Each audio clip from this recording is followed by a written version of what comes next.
चलिए हम लोग आज पढ़ते हैं प्रोबेबिलिटी चैप्टर के 14.1 एक्सरसाइज को, जिसका क्वेश्चन नंबर 7 है। क्वेश्चन नंबर 7 ये कह रहा है कि it is given that in a group of 3 students the probability of 2 students not having the same birthday is 0.992. Two not having the same birthday. What is the probability that the 2 students have the same birthday? Two students have the same birthday.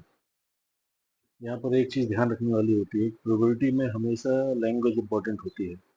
इतना लंबा तो मैं समझाने के लिए लिख रहा हूँ, अदरवाइज पी एस बी लिख दिया तो पी सेम बर्थडे की बात आ गई। अब हम लोगों ने पढ़ रखा है कि किसी भी प्रोबेबिलिटी, किसी भी सिचुएशन की प्रोबेबिलिटी के लिए उनकी सभी एलिमेंट्री इवेंट्स का प्रोबेबिलिटी का सम 1 होता है।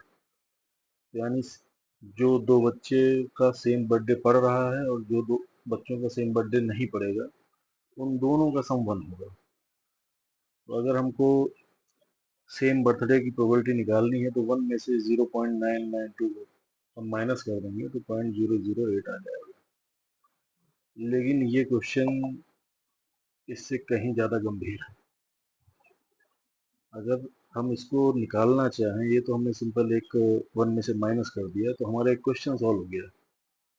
लेकिन हम अगर ये देखना चाहें कि ये 0.008 कैसे आता है, या आपका दो स्टूडेंट्स का सेम बर्थडे कैसे पड़ता है, उसको निकालने के लिए हमें ये ध्यान देना पड़ेगा कि सबसे पहले ये 3 बच्चे हैं ए बी सी। क्वेश्चंस के हिसाब से दो बच्चों का सेम बर्थडे कब पड़ सकता है? जब इसका बर्थडे सेम हो, या ए सी बी इसका सेम हो, या ए बी सी में इसका सेम हो। ये 3 कॉम्बिनेशन ऐसे हैं कि जब बर्थडे इन तीनों में से किसी दो का सेम हो सकता है। अब इसकी प्रोबेबिलिटी कैसे निकालेंगे? देखिए, हमारे जिन भी दो बच्चों का सेम बर्थडे लेना है, उनमें से तीसरा बच्चा तो उस दिन पे नहीं पैदा होना है, हम ये कहना चाह रहे हैं। पहले बच्चे को अगर देखें इस केस में, तो पहला बच्चा साल के 365 दिन में से कभी भी पैदा हो सकता है।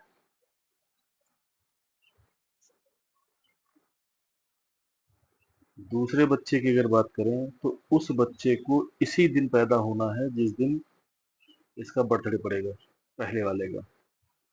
इसका मतलब ये है कि ये इसके पास एक ही दिन पैदा होने के लिए है जो भी पैदा हो सकता है, और उसकी प्रोबेबिलिटी ये है। जब हम थर्ड बच्चे की बात करेंगे तो वो बचे हुए, क्योंकि उसका बर्थडे उस दिन नहीं पड़ना है, तो बचे हुए किसी भी दिन पैदा हो सकता है, यानी कि 364 डेज में पैदा हो सकता है।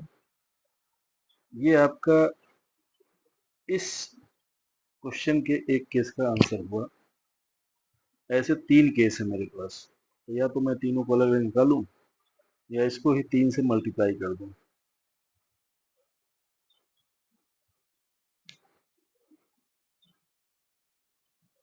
अब इसको अगर मैं कैलकुलेट करूंगा,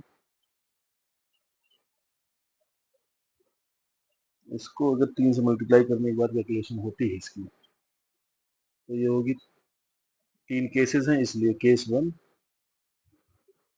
केस 2, केस 3।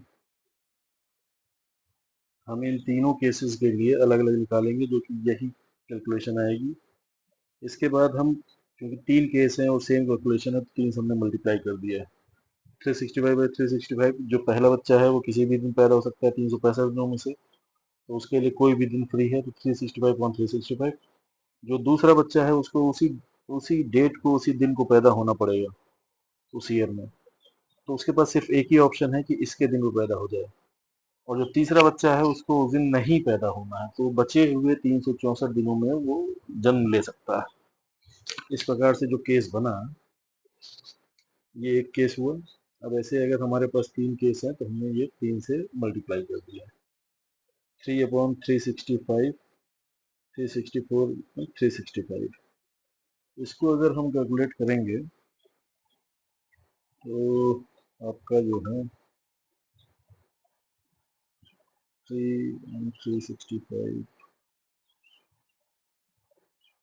इंटू 364, 365, ये लोग 0.008 निकल के आता है। ये प्रोबेबिलिटी है 2 बच्चों के एक सेम बर्थडे पढ़ने की।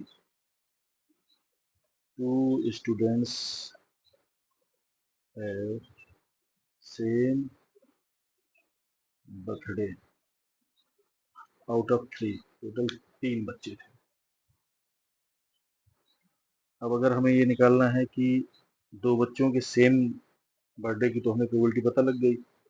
अगर 2 बच्चे सेम डेट पे ना पैदा हों तो उसके लिए सिंपल सा हमें पता है, एलिमेंट्री जो हमारे इवेंट होते हैं उनकी प्रोबेबिलिटी सम 1 होता है, तो 1 में से माइनस कर देंगे 0.008, तो ये 0.992 आ जाएगा, जो कि आपके क्वेश्चन में दिया हुआ था, जहां से आपके क्वेश्चन की शुरुआत हुई थी। ये काफ़ी अच्छी चीज़ है, काफ़ी अच्छा कंसेप्ट है। आपको ये पता होना चाहिए कि जब भी कभी ऐसा क्वेश्चन आएगा कि 2 लोगों को सेम डे पे जाना है, 2 लोगों को सेम डे पे पैदा होना है, तो पहला वाला कैंडिडेट हमेशा फ्री रहेगा किसी भी डेट को, किसी भी डे को अपना काम करने के लिए।